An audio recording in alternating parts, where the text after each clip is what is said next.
अस्सलाम वालेकुम। तो आज के वीडियो में हमने चौथा पार्ट डिस्कस करना है जिसमें बायो अवेलेबिलिटी का टॉपिक आएगा। तो बायो अवेलेबिलिटी बेसिकली है कि इसका जनरल कंसेप्ट देने के लिए आपको बायो अवेलेबिलिटी एक ड्रग की वो अमाउंट है जो अब्जॉर्ब होने के बाद ब्लड में अवेलेबल होती है। तो अब्जॉर्प्शन हमने पिछली वीडियो में डिस्कस की थी कि अब्जॉर्प्शन क्या है, कि जहां से आपने ड्रग दी है वहां से लेकर उस ड्रग के ब्लड तक पहुंचने का जो सफर है उसको अब्जॉर्प्शन का फिनोमेना कहेंगे।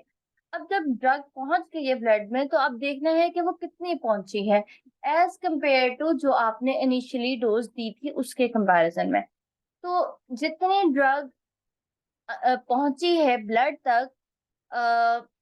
उसको हम कहेंगे कि वो ड्रग बायो अवेलेबल है, यानी कि बायोलॉजिकली अवेलेबल है ताकि वो अपना एक्शन या मैकेनिज्म ऑफ एक्शन शो करे। ऑब्वियसली जो ड्रग ब्लड तक पहुंच ही नहीं रही वो उसका कोई एक्शन ही नहीं आएगा क्योंकि वो ब्लड तक अवेलेबल ही नहीं हुई बॉडी को। तो बायो अवेलेबिलिटी का मतलब ये है कि जो बायोलॉजिकली मैकेनिज्म अपना शो करने के लिए बॉडी के अंदर अवेलेबल है। बाकी जो होगी वो तो एक्सक्रीट आउट हो जाएगी ना बॉडी से, तो वो तो अवेलेबल होगी नहीं अपना मैकेनिज्म ऑफ एक्शन शो करने के लिए। तो यहाँ पे उसने जैसा मिसाल दी है कि अगर फॉर एग्जांपल आपने 100 मिलीग्राम ड्रग इनिशियली दी थी, फॉर एग्जांपल ऑरल रूट से अगर आपने दी है और उसमें उसके बाद 70 मिलीग्राम ब्लड के अंदर पहुंचती है। इंपॉर्टेंट चीज यहाँ पे अनचेंज्ड वर्ड है। अगर वो ब्लड के अंदर पहुंच तो गई है लेकिन वो किसी और चीज में किसी और एजेंट में कन्वर्ट हो गई है, तो उसको हम कहेंगे कि वो उसकी मतलब वो हमारा कंसर्न नहीं होगा। हमें ओरिजिनल फॉर्म में चाहिए ब्लड ड्रग जो ब्लड के अंदर पहुंचे, तो हम सिर्फ उसको कंसिडर करेंगे जो अनचेंज फॉर्म में ड्रग ब्लड के अंदर जा रही है। तो यहाँ पे अगर 70 मिलीग्राम अनचेंज फॉर्म में जा रही है तो हम उसको कहेंगे या तो 0.7% या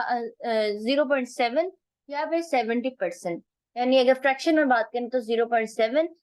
बायो अवेलेबिलिटी है उस ड्रग की, या फिर अगर परसेंटेज में बात करें तो 70%। तो बेसिकली एक रेशियो है जो यहाँ पे साइड पे आपको फॉर्मूले में नजर भी आ रही है कि जो ऑरली आपने ड्रग दी है उसको अगर आप डिवाइड कर दें जो आपने आईवी से दी है। आईवी से हम क्यों उसको डिवाइड कर रहे हैं, इसलिए कर रहे हैं क्योंकि आपको पता है कि आईवी जो है बेसिकली आईवी जो है वो क्योंकि डायरेक्टली ब्लड में जा रही है तो वहां पे कोई एब्जॉर्प्शन का फिनोमेना नहीं हो रहा क्योंकि वो जा ही डायरेक्ट ब्लड में रही है। तो बेसिकली एब्जॉर्प्शन का जो फिनोमेना है वो बाईपास हो जाता है आईवी के केस में। तो इस वजह से वो एक आइडियल सिचुएशन क्रिएट हो जाती है कि वहां पे अब्जॉर्प्शन क्योंकि स्किप हो गई है, तो अब्जॉर्प्शन 100% हम एक तरह से कह सकते हैं ना कि वहां पे पूरी की पूरी जितनी आपने दी थी उतनी की उतनी डायरेक्ट ब्लड में गई है, तो 100% बायो अवेलेबल है वो। तो हम एक और रूट को कंसिडर करते हुए जिस तरह ऑरल हो गया, आईएम हो गया या कोई और हो गया, हमने अगर उसकी उसकी देखनी है कि हमें ड्रग कितनी मिलती है, तो अगर हम बायोअवेलेबिलिटी का जो फॉर्मूला है उसको पता लगाने के लिए हम उसको यूजुअली ऑरल से डिवाइड करते हैं ताकि हमें पता लगे कि ऑरल देने से और आईवी देने से जो फर्क मतलब उसकी जो रेशियो आएगी वो जो आएगी वो उस ड्रग की बायोअवेलेबिलिटी होगी। यानी इतने ड्रग ऑरल कंजप्शन के बाद या डाइजेस्ट वो इंजेक्शन के बाद बॉडी को अवेलेबल हो। अच्छा, अब यहाँ पे जो है हम इसको डिटरमिन कैसे करते हैं बायो अवेलेबिलिटी को। इसको हम जैसा मैंने आपको बताया कि यहाँ पे आप डिवाइड कर सकते हैं और ये जो एरिया अंडर द कर्व आता है, मतलब कि फॉर एग्जांपल अगर आप प्लाज्मा के अंदर ड्रग की कंसंट्रेशन बार बार मेजर करेंगे मुख्तलिफ टाइम इंटरवल पे, जो ऑरल रूट से आएगी वो फॉर एग्जांपल इतना होगा, लेकिन जो प्लाज्मा की कंसेंट्रेशन यानी प्लाज्मा के अंदर जो ड्रग होगी वो क्योंकि 100% थी जब आपने इंजेक्ट किया फौरन से आईवी के थ्रू, तो ऑब्वियसली वो डायरेक्ट गई है। तो डायरेक्ट जब जाएगी तो वो मैक्सिमम होगी, उसके बाद जब वो डिस्ट्रीब्यूट होती जाएगी मुख्तलिफ टिश्यूज में और फिर आहिस्ता आहिस्ता ब्लड में उसकी कंसेंट्रेशन कम होती जाएगी तो वो ड्रॉप करती जाएगी with the increase in time. लेकिन ऑरल में क्या होता है, ऑरल में क्योंकि उसने डाइजेस्ट होना है या फिर एब्जॉर्ब होना है, एब्जॉर्प्शन का फिनोमिना यहाँ पे हो रहा होता है, तो इस वजह से उसकी पहले जीरो होती है, फिर आहिस्ता आहिस्ता बढ़ते बढ़ते पीक पे जाती है, और पीक पे जाने के बाद फिर ड्रॉप होती है। जबकि आईवी में स्टार्ट में ही वो मैक्सिमम से होता है। तो ये कंसेप्ट आपको बड़ा इंपॉर्टेंट है आईवी और बाकी रूट्स के कंपैरिजन में, कि आईवी में स्टार्ट और मैक्सिमम होगी, जबकि बाकी रूट्स में स्टार्ट में वो जीरो से स्टार्ट होगी और पीक तक जाएगी और फिर ड्रॉप करेगी। तो ये एयूसी का क्या मतलब है, एरिया अंडर द कर्व, मतलब कि अब इससे इस जब आप ये इस तरह प्लॉट करेंगे, मुख्तलिफ आप एक पेशेंट लें, उसको को आप ड्रग दे रहे हैं, मुख्तलिफ टाइम पे उसका ये रिकॉर्ड करते जाएं कि अब कंसंट्रेशन कितनी है, अब कंसंट्रेशन कितनी है, और उसको फिर आप ग्राफ ड्रॉ करेंगे, तो जितना वो ग्राफ के नीचे जो एरिया आएगा, वो जो है वो जिसका ज्यादा होगा उसकी मतलब के जो है वो उसमें ज्यादा बायो अवेलेबिलिटी जो है वो होगी। तो हम जो है इस तरीके से बायो अवेलेबिलिटी जो है वो निकालते हैं। अच्छा,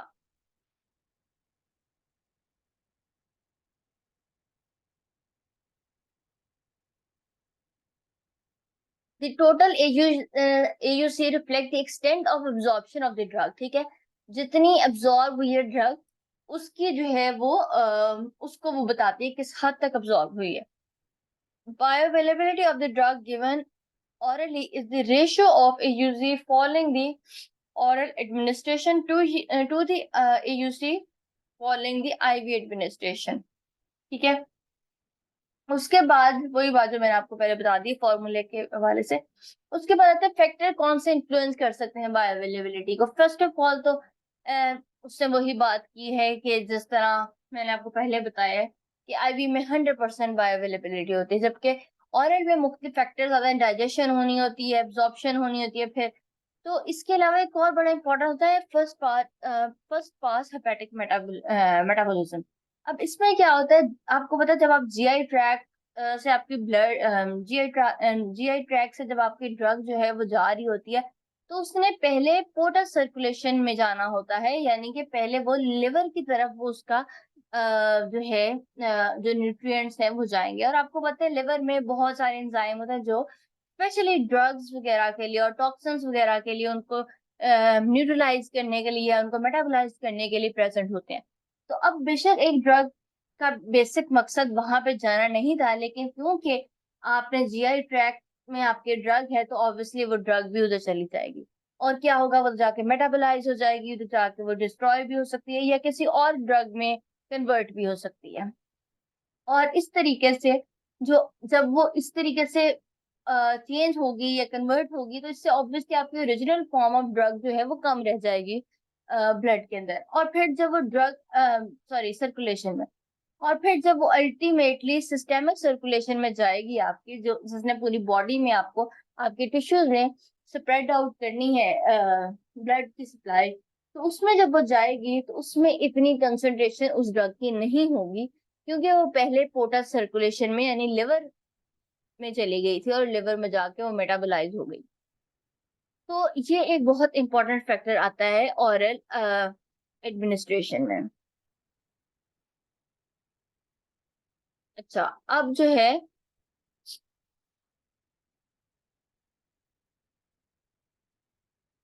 फर्स्ट क्लास मेटाबॉलिज्म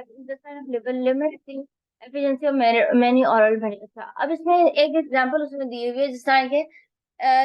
नाइट्रोग्लिसरीन जो है जो आपने अक्सर सुना भी होगा, जो जुबान के नीचे रखते हैं दवाई, उसका भी ये है कि उसको अगर आप ऑरली दे रहे हैं, तो उसका 90% जो है वो फर्स्ट पास मेटाबॉलिज्म से ही वो एलिमिनेट हो जाती है, तो 10% सिर्फ जो है वो बॉडी में जाती है। इस वजह से जो है इसको ज्यादातर वो सबलिंगुअल यानी कि जुबान के नीचे रखते हैं, क्योंकि जुबान के नीचे बड़ी फाइन किस्म की कैपिलरीज होती हैं जो डायरेक्ट फिर उधर से एब्जॉर्प्शन हो जाती है सबलिंगुअल रूट से, या फिर ट्रांसडर्मल रूट से भी इसको दिया जाता है, लेकिन ऑरली नहीं दिया जाता क्योंकि इसका बहुत ज्यादा फर्स्ट पास इफेक्ट है। और अगर कोई और ड्रग दे भी रहे हैं कि वो ऑरली ही देनी है, तो फिर ऑब्वियसली आपको ज्यादा क्वांटिटी में देनी पड़ेगी, ताकि अगर वो मेटाबोलाइज हो भी रही है तो उसके बाद भी वो इस हद तक अवेलेबल हो कि उसका कोई जो है एक्शन जो है वो आपको मिल सके। दूसरी बात आ जाती है स्टेबिलिटी ऑफ ड्रग की। अच्छा, बस को जूम आउट ही कर लिया जाए। अच्छा, अ, अब इसमें क्या होता है कि आपकी सॉल्युबिलिटी ऑफ ड्रग, सॉरी, तो अगर एक ड्रग आपकी हाइड्रोफिलिक है नेचर, यानी वो वाटर के साथ उसकी अफिनिटीज ज्यादा है, वो यानी वो वाटर सॉल्युबल ज्यादा अच्छी है, लेकिन आपको पता है कि आपके सेल्स जो हैं या आपकी बहुत सारे जो अदर सिस्टम है बॉडी अंदर, बॉडी के अंदर अदर सिस्टम्स हैं, जिस तरह सेल मेम्ब्रेन हो गई, जिसमें उसने अल्टीमेटली जाना है, या फिर उसने मुख्तलिफ तरीके से आगे अपने साइट ऑफ एक्शन पे पहुंच रहा है, तो वहां पे उसको बहुत सारी लिपोफिलिक चीजें मिलेंगी। अब अगर उसकी अपनी नेचर हाइड्रोफिलिक है, यानी वो लिपिड्स के साथ रहना नहीं पसंद करती, तो वो उससे क्रॉस ही नहीं कर पाएगी, क्योंकि वो उसकी उसके साथ अफिनिटी नहीं है। लेकिन अगर आप दूसरी तरफ बात करें कि अगर आप बहुत कोई लिपोफिलिक ड्रग ले लें कि चलो ये अच्छी तरह उससे क्रॉस हो जाएगी, लेकिन आपको दूसरी तरफ ये भी पता है कि आपका जो ब्लड है ये एक्वस है, ठीक है। अगर वो आपने बहुत एक्सट्रीम कोई लिपोफिलिक एजेंट ले लिया है, जो बड़ी अच्छी आपको दवाई लग रही है कि ये काम भी करेगी, लिपिड से गुजर के चली जाएगी अंदर सेल्स में, काम अच्छा करेगी, लेकिन आपको पता है कि उसने ब्लड सर्कुलेशन से ही होके अपने एक पर्टिकुलर टिश्यू में जाके अपने साइट ऑफ एक्शन पे काम करना है ना, वो ब्लड के बजाय मतलब खुद ही तो नहीं ना वो चली जाएगी, तो ब्लड जो है वो एक्वस है। अब हमें इस तरह की ड्रग चाहिए जो हो लिपोफिलिक भी, लेकिन उसमें कुछ ना कुछ एबिलिटी हो कि वो अ, जिस तरह ब्लड में या एक्वस सॉल्यूशन में भी थोड़ी बहुत सॉल्युबिलिटी रखती है, ताकि वो सर्कुलेट कर सके बॉडी में, इधर उधर जा सके और अपने साइट ऑफ एक्शन में जाके काम कर सके। इसी वजह से वो बता रहे कि बहुत सारी ड्रग्स जो हैं वो या तो वीक एसिड होती हैं या वीक बेस होती हैं।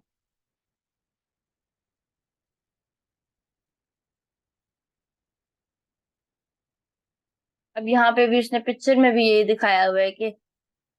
अ,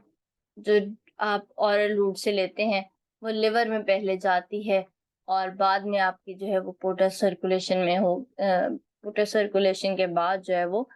सिस्टेमिक सर्कुलेशन में जाती है, जबकि जो आईवी है उसमें वो डायरेक्ट सिस्टेमिक सर्कुलेशन में जाती है। अगली बात आती है केमिकल स्टेबिलिटी की। ये भी बहुत इंपॉर्टेंट फैक्टर है। कुछ ड्रग जो है वो गैस्ट्रिक कंटेंट में, क्योंकि आपको पता है एसिडिक नेचर होती है, तो उसमें वो स्टेबल ही नहीं है। जिस तरह ये एंटीबायोटिक में पेनिसिलिन जी की उसने एग्जांपल दी है, इसी तरह इंसुलिन, जो हार्मोन या कोई एंजाइम वगैरह हैं, इनकी भी यही होता है कि वो पीएच चेंज होने पे या फिर जो उनकी एनवायरनमेंट की कंडीशन चेंज होने में वो डिस्ट्रॉय हो सकते हैं या डिग्रेड हो सकते हैं। इस वजह से ये भी आपको बहुत मद्देनजर रखना पड़ेगा। अगर आपने एक बड़ी कोई आइडियल ड्रग तैयार कर ली है, अब आप उसको दे रहे हैं, लेकिन आपने ये नहीं कंसिडर किया कि वो जब उसकी नेचर ऐसी है कि जब उसको पीएच हाई मिले या लो मिले तो उसमें वो डिस्ट्रॉय हो जाएगी। तो अगर आपने वो बड़ी अच्छी बना ली है, लेकिन जब वो स्टमक में जाएगी तो वो तबाह हो जाएगी, तो उसका कोई रिजल्ट ही नहीं आएगा, क्योंकि वो स्टमक में ही डिस्ट्रॉय हो गई है। तो उसने आगे अल्टीमेटली ब्लड में वो कैसे जाएगी जब वो स्टमक में ही डिस्ट्रॉय हो चुकी है, ठीक है। तो उसका कोई फायदा ही नहीं रहेगा। तो मतलब आपको हर स्टेप पे देखना पड़ेगा कि हर स्टेप में उसको कंपेटेबल होना पड़ेगा बायोलॉजिकल सिस्टम के अंदर, अदरवाइज आपकी ड्रग जो है वो फेल हो जाएगी। यही वजह है कि ये बेसिक सारे कंसेप्ट देने का, कि अगर आप फ्यूचर में रिसर्च की तरफ जाते हैं या फ्यूचर में आप कोई नई फॉर्मुलेशन में या नई कोई ड्रग स्टेबिलिटी चेक कर रहे हैं, तो आपको हर चीज कंसिडर करनी पड़ेगी, ताकि आपका जहन में हो कि आपने हर स्टेप को कंसिडर किया है और बाद में आपका जो सारा डाटा है वो फेल ना हो। अच्छा, आगे नेचर ऑफ ड्रग फॉर्मुलेशन। अब देखें, अक्सर लोगों के जहन में, खासतौर पर ले मैन के जहन में यही होता है कि ड्रग जो है वो, ये जो पूरी दवाई है यही पूरी दवाई है, हालांकि उसमें ड्रग के तो कुछ मिलीग्राम होते हैं। बाकी जो होते हैं वो तो मुख्तलिफ चीजें होती हैं, एक्सीपिएंट्स होते हैं, बाइंडर हो गया या और उसमें एमल्सिफाइंग एजेंट और पता नहीं क्या कुछ अंदर होता है उसके, जो उसको स्टेबलाइज कर रहा होता है, जो उसकी अब्जॉर्प्शन को बेहतर कर रहा होता है, जो उसकी रेजोल्यूशन को बेहतर कर रहा होता है, या डिसइंटीग्रेशन को बेहतर कर रहा होता है। सेवरल फिनोमिना हैं जो आपने अपनी बाकी सब्जेक्ट्स में पढ़े होंगे, ये फॉर्मुलेशन रिलेटेड जो सारे ड्रग के होते हैं फीचर्स। तो अब आपने एक ड्रग बड़ी अच्छी, उसने मतलब वो उसकी केमिस्ट्री सब कुछ बहुत फिट है, लेकिन अब मसला क्या है कि उसमें उसकी बॉडी के अंदर जाके डिसोल्यूशन ही नहीं हो रही, वो डिजोल्व ही नहीं हो रही। वो इसलिए डिजोल्व नहीं हो रही क्योंकि आपने उसमें जो सही जो है वो उसके अंदर जो एक्सीपिएंट्स हैं वो सही आपने नहीं डाले, कि वो इतनी जुड़ी हुई है कि वो अंदर जाके डिजोल्व ही नहीं हो रही एक्वस एक्वस सॉल्यूशंस में। ठीक है, या फिर अगर एक गोली चली गई है, वो डिसइंटीग्रेट ही नहीं कर रही, वो टूट फूट ही नहीं रही बॉडी के अंदर, वो वैसी की वैसी पड़ी है और वैसी की वैसी बॉडी से एक्सक्रीट आउट हो जाती है।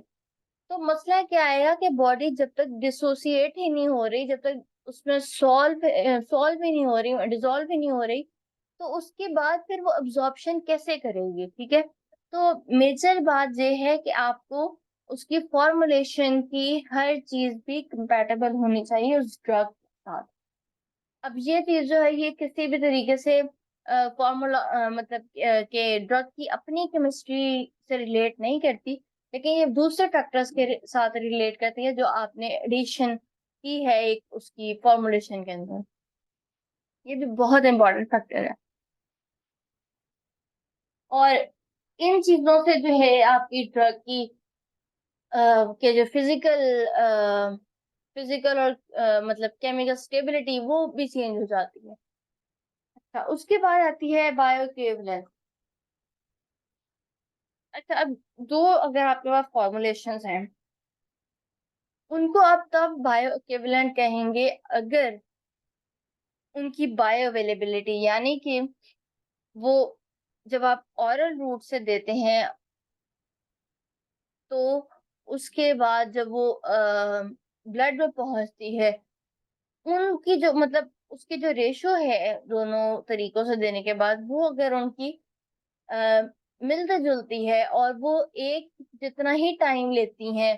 ब्लड में पहुंचने में, तब उसको बायो इक्विवेलेंट कहते हैं। लेकिन थेराप्यूटिक इक्विवेलेंट वो होती है जिसमें आपका क्या कहते हैं, सेम डोजेस फॉर्म हो, यानी कि सिरप है तो दूसरा भी सिरप है, टेबलेट है तो दूसरी भी टेबलेट है, और अंदर जो एक्टिव इंग्रेडिएंट है यानी कि जो आपका मेजर ड्रग है आइबोप्रोफेन है तो उसमें भी आइबोप्रोफेन है। फिर आप दोनों एक ही रूट से दे रहे हैं, दोनों आप फॉर एग्जांपल सबलिंगुअल से दे रहे हैं तो दोनों के ही सबलिंगुअल रूट होने चाहिए। फिर उनकी सेफ्टी प्रोफाइल्स भी सेम होनी चाहिए। तो तब ये सब सेम होगा, तो उस कंडीशन में आप उसको फार्मास्यूटिकली इक्विवेलेंट या थेराप्यूटिकली इक्विवेलेंट कहेंगे। ठीक है, तो अब यहाँ पे लिखा हुआ है कि clinical effectiveness often depend on both the serum, maximum serum drug concentration